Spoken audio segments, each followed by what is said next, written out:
s'accomplisse. Il ne reviendra pas vide. Il fera ce pourquoi vous lui envoyez. Eh bien, je vous le dis à tous. Changez votre monde. Dis, je changerai mon monde en changeant mes paroles. Je ne laisserai aucune parole corrompue sortir de ma bouche. Je ne laisserai rien de profane sortir de ma bouche. Je ne laisserai pas l'incrédulité sortir de ma bouche. La vie et la mort sont au pouvoir de la langue. Je choisis la vie et non la mort. Devenez membre de la chaîne et AIDEZNOUS à propager la parole de Dieu dans le monde entier.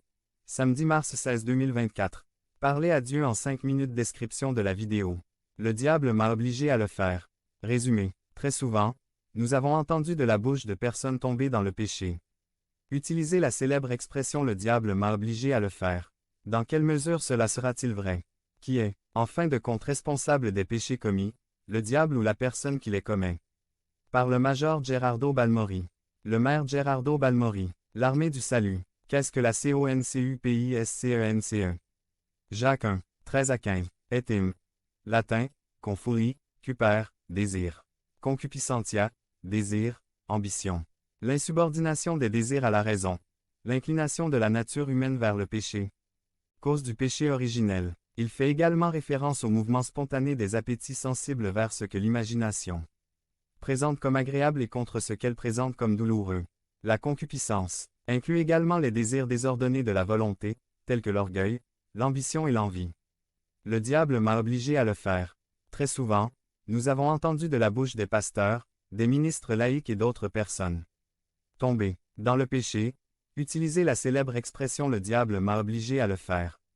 C'est une affirmation qui est faite, très souvent aujourd'hui juste pour se sentir libéré de toute culpabilité, mais ESTCE vrai.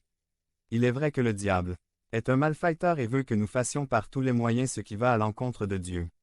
Mais qui est, en fin de compte, responsable des péchés commis, le diable ou la personne qui commet le péché? Selon la Bible, nous pouvons voir que les êtres humains seront toujours responsables de toutes leurs actions.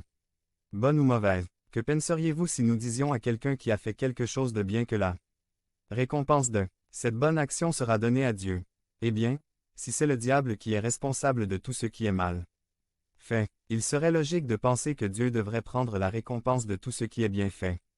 Nous protesterions sûrement tous contre une telle proposition, même s'il est très vrai que tout bon don vient de Dieu, mais lorsque nous commettons une erreur ou faisons quelque chose d'inapproprié, nous essayons rapidement de trouver quelqu'un à blâmer pour ce qui s'est passé.